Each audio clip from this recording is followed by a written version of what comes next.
Hello everyone, you are now watching Muslim Logic Fail number 2. In our previous episode, we debunked Adam Saleh's 7 mind-blowing miracles of Allah. But after that video came out, I received multiple comments accusing me of going after low-hanging fruit. And, admittedly, they're right. Adam Saleh's basically the Muslim Logan Paul. He's not much of an intellectual challenge. So today, I'll be stepping up my game and responding to Zakir Naik. He's an immensely popular Muslim televangelist with over 17 million likes on Facebook. And just to make sure you know, he even put it in his banner. He also runs a TV network called Peace TV, which apparently reaches over 200 million viewers. So hey, those numbers can't lie, right? Zakir Naik must be spreading some compelling knowledge. What does he have to say about evolution? As far as the question on theory of evolution is come, there is no book so far that I have read which talks about fact of evolution. Theory of evolution means a theory. The statement by itself, theory of evolution, means it's a theory. So there is no proof regarding Darwin's theory at all. It's a theory, it's not a fact.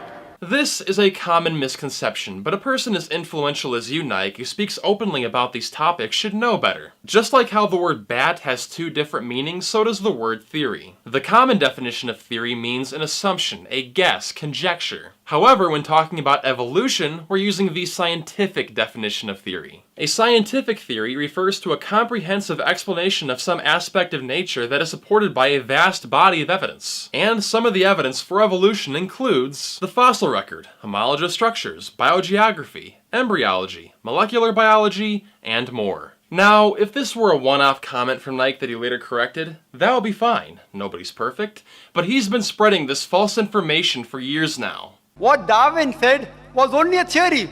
All the books say theory of evolution. There's no book I've come across saying fact of evolution. So this is just a theory. It is not a fact at all. I have not come across a single book which is called as the fact of evolution. This is just an assumption. Because there is no knowledge of the fact, we are taught Darwin's theory as though it's a fact. What does it say about Naik's reliability, or even his integrity, when after all this time he has still failed to correct himself? Aside from evolution, other theories in science include germ theory, atomic theory, and cell theory. So are you going to deny them too because they have the word theory in them? Or do you deny theories only when they go against your book? That may be the case because one theory Naik does accept is the Big Bang Theory. In Surah Anbiya, chapter number 21, verse number 30, the ayah I started my talk with. And it says, Avalam yara lazina kafaru. Do not the unbelievers see that the heavens and the earth were joined together and we clove them asunder? This verse of the glorious Quran speaks about the Big Bang in a nutshell 1400 years ago, which science has discovered recently. So, clove asunder is an old-fashioned way of saying separated. So the verse Naik is citing claims that the heavens and the earth were together and then separated. But is that what the Big Bang Theory says happened?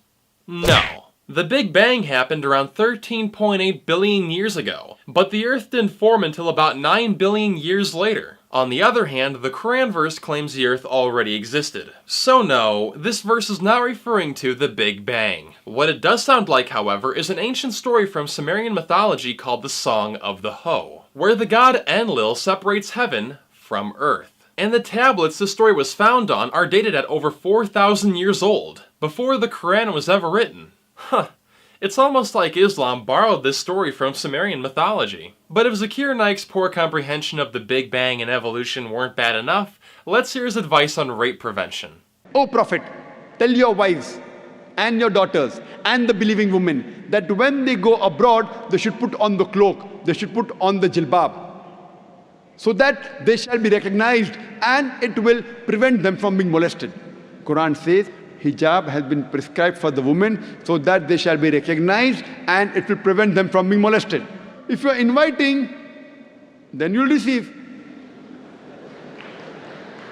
Hey Zakir, if you want to protect women in your country from getting raped and burned alive, maybe you should read more than just a 1300-year-old book which condones slavery, child marriage, and beating your wife. The Prophet Muhammad, the founder of your religion, married a 6-year-old girl named Aisha and consummated his marriage with her when she was 9 years old. You might as well be getting advice from Bill Cosby or Harvey Weinstein. Instead, might I recommend you read this study from the Egyptian Center for Women's Rights, which found that the majority of women in Egypt who were victims of sexual harassment were wearing an Islamic veil. Or this paper from Duke University, which found that women wearing body-concealing clothing are perceived as more passive and submissive, which are qualities rapists look for in their victims. So Zakir's advice isn't only ineffective, but it could also make women more vulnerable than before. While the Islamic veil may not protect you from getting raped, it will protect you from getting enough vitamin D. Multiple studies have shown that women who wear concealing clothing like the hijab have lower levels of vitamin D compared to women who wear more open, Western clothing.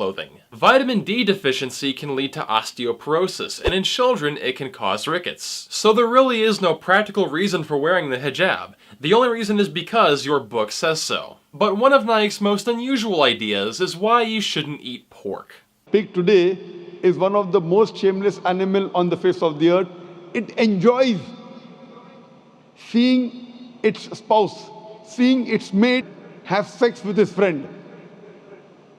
In the Western countries, we have dance parties. After dance parties, we are swapping of wives. You sleep with my wife, I sleep with your wife. Do you think it's modest?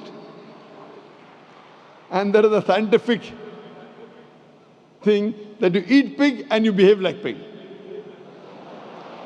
Welp, you heard it here, people. According to Zakir Naik, eating pork turns you into a cuck. I guess this is the Muslim equivalent of being a soy boy. Well, I scoured the internet trying to find any scientific studies to back up this claim, and shockingly, I could not find one. What I did find, however, was this article from IslamWeb.net. Could this be where Naik got the idea from? It is known to be very lazy and cuckold. It does not show any jealousy if another male pig attacks its partner. Anybody who eats it gets influenced by these bad habits. Well, if the idea here is that you behave like what you eat, then Muslims should be against eating rabbits. Rabbits are one of the most promiscuous animals in the world, and they're also known to eat their own droppings. But apparently, eating rabbits is totally fine in Islam.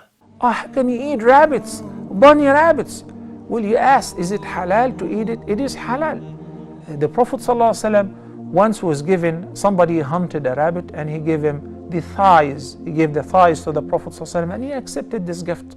But of course, that isn't how things actually work. Eating a rabbit will not make you behave like a rabbit, just like how eating pig will not make you behave like a pig. But Zakir Naik's goal isn't to be factual, his goal is to promote Islam, so he has to deny science or distort science to make it fit with his religion, even if it means spreading harmful misinformation. As I mentioned at the beginning of this video, after my first episode, I was accused of going after low-hanging fruit. The thing is, when it comes to Islam, everything is low-hanging fruit. In the book of Nursery Rhymes, chapter 5, verse 2, lines 1 to 2, it says, Jack and Jill went up the hill to fetch a pail of water. Now, why were they going up the hill alone? One the boy, one the girl. And we know in Islam that it is not permissible for the two genders to intermingle freely.